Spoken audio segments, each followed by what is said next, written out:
Lincoln, is Miller still the starter heading into Rutgers? 100%. Lincoln, when you go through a stretch like this, how do you balance having convictions and the things that kind of put you in position to win games versus changing something to get different results at the end of the year? Yeah, I think you got to sit there and evaluate, like, all right, is there something, is there one thing that you look at and say, all right, we're not doing this well enough, this is not progressing, that we have to address it and make like direct changes, right? And then, like you said, you've got to look at it and what are the things that we're doing well or we are making progress on. I mean, the obvious things everybody's going to say, oh, well, you got to finish games better. Well, no shit, right? But number one is like, why haven't we? And we've had a myriad of different issues, right? I mean, I think the reality is we've been in a lot of really close games. We've had some opportunities to separate in several of these games, and we haven't. We need to get better at that. And then we've had some opportunities to close them.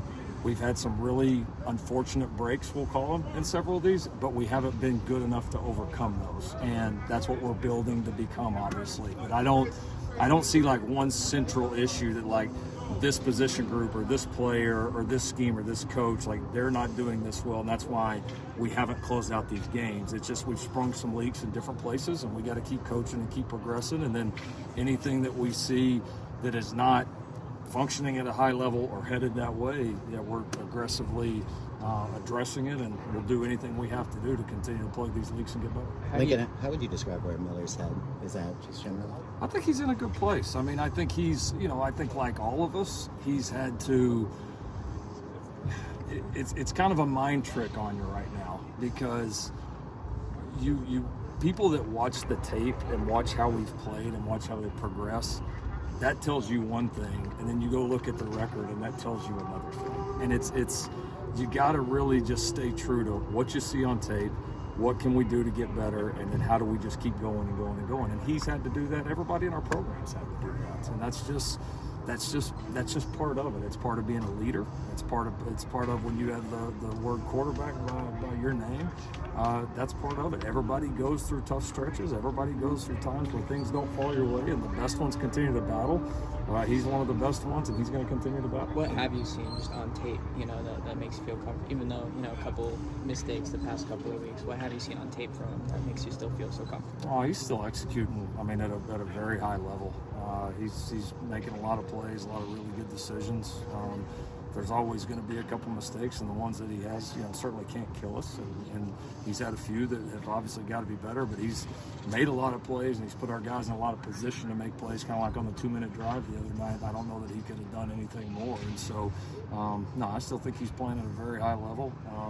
Of course, I expect him to improve, and he does too, but he's also the guy that's put us in position to win all 7 of these. Coach, will any of your assistants take on different roles going forward, or going to stay the same with those guys?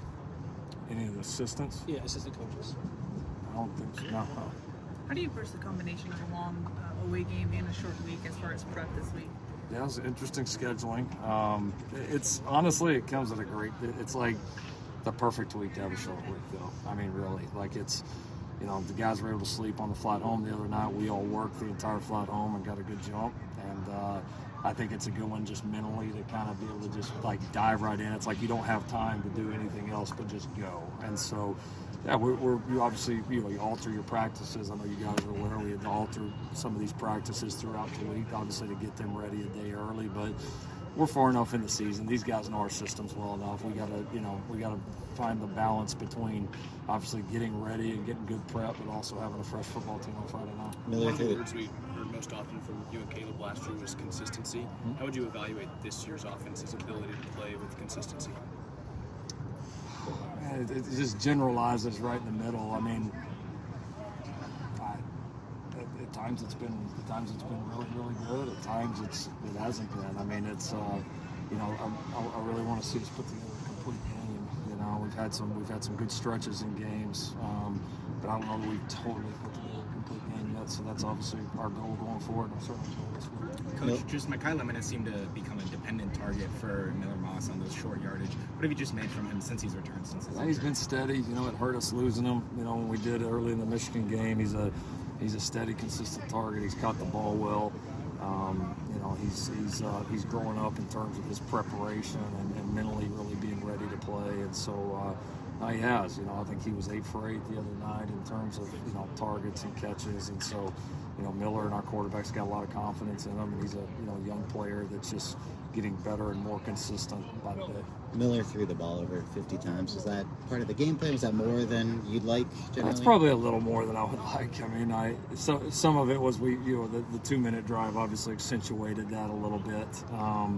But yeah, no, it's. I mean, you got to do what you got to do to win. And at the end of the day, whether we hand it off 50 times or throw it 50 times, I've never like gotten crazy caught up in that because you don't know how each game's going to unfold. But yeah, I think in a perfect world, do I want the quarterback to throw 50 times? Not necessarily. Although, like I said, if that's what we got to do, that's what we're going to do. Do one more? What's holding Quentin back from 10 touches a game, something like that, 5 to 10?